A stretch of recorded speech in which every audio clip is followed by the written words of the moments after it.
there has been a fair amount of sort of grappling with the fact that, the whole Bernie thing appears to have petered out and we don't have a lot to show for it.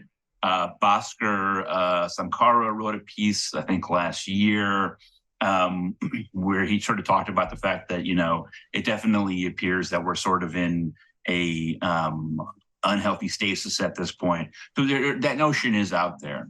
But, I emphasize this in the piece for a point, like, it's not just that it's annoying to me when you get all of the sort of AOC and Bernie, like, sort of, mythology and, we have to support our socialist champions stuff at the same time as everyone is saying we can't do anything. They're still fucking asking for donations all the time, right? Like, when I'm told, we can't expect anything from these people because they don't have enough power, my natural response is, okay, why did I make all those $27 donations? And, when I first started donating to Bernie when I was a grad student, right? Like the whole Bernie machine hoovered up millions of dollars off of small donors, which sounds very noble when you're talking about how Washington gets funded. But then when you turn around and say, we can't get anything done, it seems kind of malign to me, right? Like you took those donations and you sent the fundraising emails in which you talked about everything that you're going to get done and how powerful you are. And now you're saying, we can't do anything. That seems pretty cruel to me. Yeah, so this is good because this is the area where we disagree. So most of your piece, when I'm reading it, I'm going, yep. Because as you said, you're cataloging the votes and the specific points where you're like, messed up here. What are you trying to do? What's your identity? Are you really an outsider? Are you trying to be an insider? You're trying to win higher office, et cetera, et cetera, et cetera. But I still, ultimately, the part where I disagree was that last part where I felt like you sort of fed into what I would describe as the doomerism and the nihilism on the left, which is a pervasive problem on the left that we always have to, I feel like, combat. Whereas your argument seemed to be, well, what if those people were kind of right? And so is that a fair categorization of your argument? Yeah, look, I grew up in a far lefty environment, and I still have a network that includes a lot of people who self-identify as communists. Most of them have gray hair now, but they are the kind of people who just say, like, every time that someone exciting comes down the pike in electoral politics, they just say, you're getting fooled again. Lucy's going to pull out the football out from Charlie Brown again. We've been down this path 100 times. You should know better by now than to expect anything. They'll talk about Obama, right? Like, the George W. Bush administration was a horror show from beginning to end. So much awful things happened. Everybody was desperate for change. We got a guy showing up talking about hope and, like, borrowing slogans from the labor movement in Barack Obama. And he ends up, governing as a, like, center-right technocrat. Yeah, Bill Clinton. Mm-hmm. Yeah, and those commies I know said, look, we were right. You should never have believed a Democrat who told you that he was Mr. Hope and Change, and you got the wool pulled over your eyes. And those people said the same thing about Bernie in 2016, and they said the same thing about AOC in 2018. And I have fought for a long time to maintain a commitment to electoral politics because I think that it's foolish to abandon that element of the fight for progressive change. And I think that those commies have, marginalized themselves, and their politics obviously aren't relevant at all in the national sense. But I can't help but notice that on a long enough time scale, they seem to just always be right about the Democrats. Okay. So now let me make a counter case, because listen, I honestly in part blame myself for feeding into that kind of doomerism and nihilism, okay? And I don't think it's accurate. I don't think it's fair. So I'll give you a couple of examples here. First of all, if you look at what's going on in Minnesota right now, the Democrats have a one-seat majority in that state. Here's what they've achieved so far. Universal free school meals, legal weed, carbon-free electricity by 2040, tax rebates for the working class up to $1,300 for people making under $150,000 a year, 12 weeks paid family leave, 12 weeks paid sick leave. They banned conversion therapy. They did red flag laws for guns. They did universal background checks for guns. They did automatic voter registration. They did free public college for everybody making under 80K. They did a ban on PFAs, which are the forever chemicals. They did a $2.2 billion increase in funding for K-12 schools. They did sectoral bargaining for nursing home workers. This is all with a one-seat majority. Now, maybe you and I, the whole conversation we were having before sort of misses the mark, at least in the sense that here I'm talking about Midwestern Democrats. We were talking about a Northeastern Democrat who was a Justice Democrat at the national level, right? But when I look at what's going on in Minnesota, when I look at what happened in Wisconsin with Governor Tony Evers, he did a procedural trick to basically increase public school funding for the next 400 years.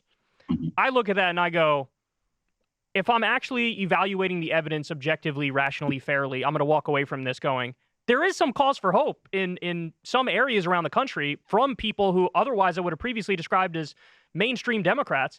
This is some pretty base to lefty stuff, and it's coming from standard Midwestern Democrats. Well, and look, let me put on my optimist hat. Joe Biden could be a lot worse, right? Like, I will give. I think that I will give Eric Levitz credit for is he's correct to say that the response to the pandemic and the aid packages, the American Rescue Plan, and other COVID packages that were designed to stimulate the economy. Now there's talk about whether they were too aggressive, they were too large because of inflation. And that was certainly not the response that we got in the Obama administration to the financial crisis then, in which a time in which we dramatically undershot the amount of money that we pumped into the economy. And the result was that, we had a lost decade of job growth, where the amount of people out of formal employment was dramatically higher than it had to be.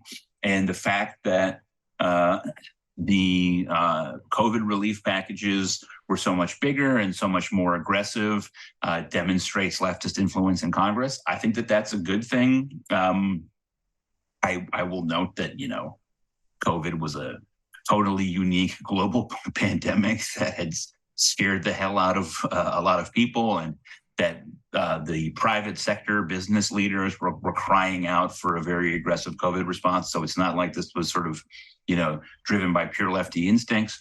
But I think that Joe Biden could be worse. He could be a lot better. He could, for example, express solidarity with striking workers, which he has failed to do. The trouble is, look, it's great that Minnesota Democrats did that with a one-seat majority. I believe Barack Obama had a supermajority at the beginning of his presidency, right? Yeah. Yep. And I mean, he got a healthcare plan that was originally written by the Heritage Foundation that left tens of millions of people without health insurance, that had the rubber stamp of the very industry that has caused health care in the United States to be such a disaster. And he didn't get much else. And he spent the majority of his presidency fighting a rearguard action against intransigent Republicans, trying over and over again to appear to be the more reasonable party in the room, despite the fact that Republicans don't give a fuck about being the more reasonable party in a room. I have to see it on a national level. And again, so like, as frustrating as they may be, these sort of too pure to live sort of commies who I know, when they say that Joe Manchin and Kyrsten Sinema are the kind of figures that Democrats love the most, right? Because they create a target through which the Democrats can then say, oh, this is why we can't do anything, so you can't expect anything from us. This notion that Democrats have a sort of designated villain who they can say, oh, if it weren't for that darn Joe Manchin, and that removes all the pressure from them to actually have to do anything. I think that is actually like a structural property of national politics. And Yeah, I want to have optimism. I will note that I have voted in every presidential election of my life for the Democrat, except 2016, and that was only because I was disenfranchised by New York State's absurd voting registration rules. I'm not giving up on the process, but again, like in 2019, the New York Times ran this roundup of the policy platforms of all of the Democratic politicians, and the question of the day, there was like, I don't know, like 15 or something candidates at that point, and the question of the day was like, are you pushing for Medicare for all, or will you settle for just a public option? And that was like what the issue is. Now neither of those things are even on the table. Right. People have the right to say, this is the minimum amount that you need to attempt for me to get my vote. And I think that there's a lot of people who said, I believed you when you said you wanted Medicare for all. I believed you when you said you wanted a Green New Deal.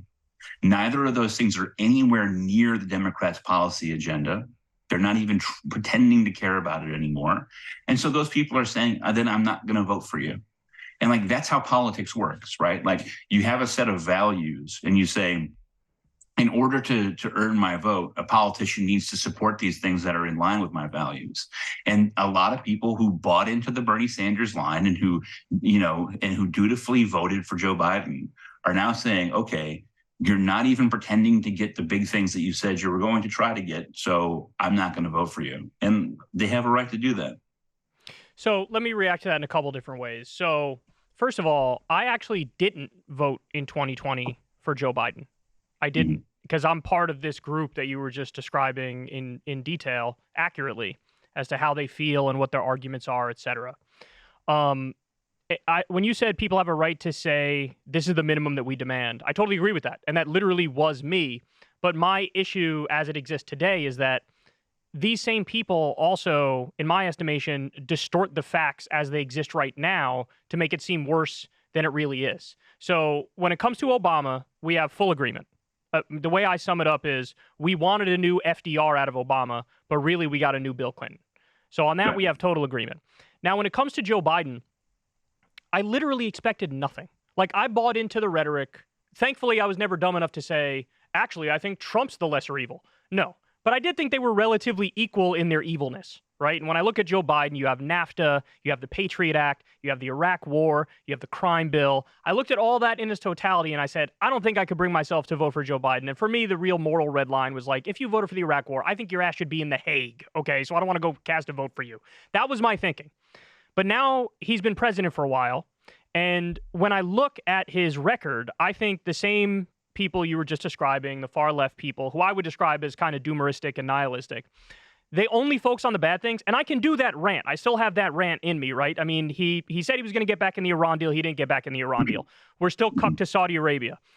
He's still very conservative on the issue of the border. He's doing the Willow Project and more oil drilling. There's no public option. There's no $15 minimum wage nationally. He didn't get Build Back Better. I could do the whole Biden is bad tap dance. But then also, I feel like this same group of people just brushes aside and ignores and acts like the good things don't exist. And I'm actually shocked at the number of decent things that he did do. I mean, the student loan debt reduction, which he's still fighting for to this day by now invoking the Higher Education Act, the $1,400 stimulus checks. He massively reduced the drone war. He pulled the troops out of Afghanistan. The Democrats actually slipped into the IRA that they overturned the Supreme Court decision to stop the EPA from regulating carbon emissions. That's a huge deal. If they didn't do that, then we wouldn't be able to regulate carbon because they said the EPA is not allowed to do that. They did project labor agreements for 200,000 construction workers, which raises their pay. He did a $15 minimum wage through an executive order for federal contractors and federal employees. He did gun reform with red flag laws and closing the boyfriend loophole. And that's all not sufficient, but it's way more than I ever thought he would get, especially with the small majority he has compared to Obama, who had a supermajority and got dick. Put Ketanji Brown Jackson on the court, George Floyd executive order, which created a registry of abusive cops. The NLRB has been genuinely pro-labor in a way that we never saw from Obama. The PACT Act, which did health care for veterans exposed to toxic burn pits. There's been a net increase of 800,000 manufacturing jobs, the CHIPS Act, which is debatable in terms of how much of it is corporate welfare and how much of it is legit, but it's definitely led to an increase in job creation, manufacturing job creation, and it's definitely something that some very important swing states are looking at favorably because it's helping them out economically. 15% corporate minimum tax rate was part of the IRA. You used to have these corporations who would pay literally nothing in taxes or get a negative tax rate, which is a net subsidy. Now they have to pay a minimum of 15%. Tax credits for electric vehicles was in the IRA, which they're doing a lot of like made in America green jobs, which again, it's not sufficient, but it's way more than I ever expected from him. He did $64 billion for Obamacare credits, and he banned temporary junk health insurance plans, which were basically a giant scam that Trump allowed people to expand for 3 years. So anyway, I look at all this stuff and I'm going, look, it's a lot more complex and complicated and nuanced than just let's throw our hands up and let's say, fuck it, none of this works anymore. Because I do think Biden doing these things, he's a product of his environment. And just like back in the 1990s when the whole thing was like the crime scare and he was doing the crime bill and all that stuff, it's like all of the anger in the ether and the calls for Medicare for all and we want higher wages and unions, et cetera. It's like that has translated to one extent or another in a president who is far more progressive than he was as a senator. And so the thing that frustrates me is that I do feel like a lot of these people you're describing, they just don't acknowledge the reality. They just like ignore the good parts, only focus on the bad parts, and then use that to further feed what I would describe as their cynicism and their nihilism. I'm happy people should be skeptical, but it's when the skepticism crosses into cynicism that I'm like, you're just not being honest about the reality of what's going on. So where in that do you disagree with any of that? Well, I mean, I could certainly lay out the negative case for you if you'd like. Like, for example, his dedication to absolutely limitless war in Ukraine, which has a genuinely pretty large chance of pulling us into a nuclear conflict with the country with the world's largest nuclear arsenal. The fact that he has not lifted a finger to help the SAG or WGA strikes, the fact that he wouldn't have lifted a finger, they never lifted a finger to help the Teamsters and the UPS strike, the fact that the border policy that Democrats took as like a uniquely pernicious and evil element of American politics has simply more or less been extended. There have been some very minor sort of superficial adjustments to the border policy, but AOC in 2018 under President Trump went to the border to have a photo shoot where she was crying and wailing because there were so many people in cages and family separations and children in detention. And surprise, surprise, all of that remains true right now. There was again, superficial effort to end family separations, but you actually talk to anyone on the ground. And in fact, family separations are still incredibly common. And he's not even really attempted to do anything to actually increase the number of migrants or refugees or just in general legal immigrants into the United States, which is the only thing that could actually solve the issue at the border. Because clearly someone in his political team has said that any effort to address the border crisis is not politically worth it. And I could go on. But I think the bigger thing is, what conservatives never say about Republican politicians? Oh, he's a product of his environment, right? Like that's not what they say.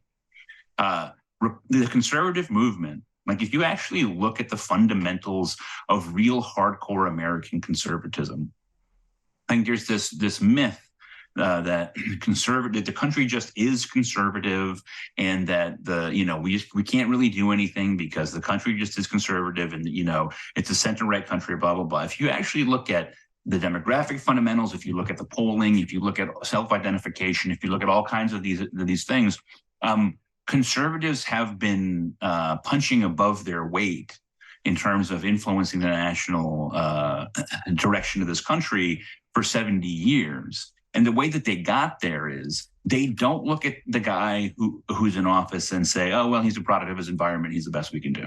That's just, they don't do that, right? But I didn't say that last part, though. Hold on, because I didn't say that last part. In fact, the argument that I'm making is the exact argument that you just said conservatives do. I agree with you. That is what conservatives do. And I want the left to keep doing that. But my fear is that when we feed too much into the doomerism and the nihilism where it denies objectively positive things, that it makes people want to sit on the sidelines and even poo-poo the people who are trying to push the Democrats to be better. That's my point. Hey, y'all, do me a favor and like and subscribe. It helps out big time in the algorithm. Click the bell as well for notifications when videos drop, and watch that video on screen right now. You know you want to.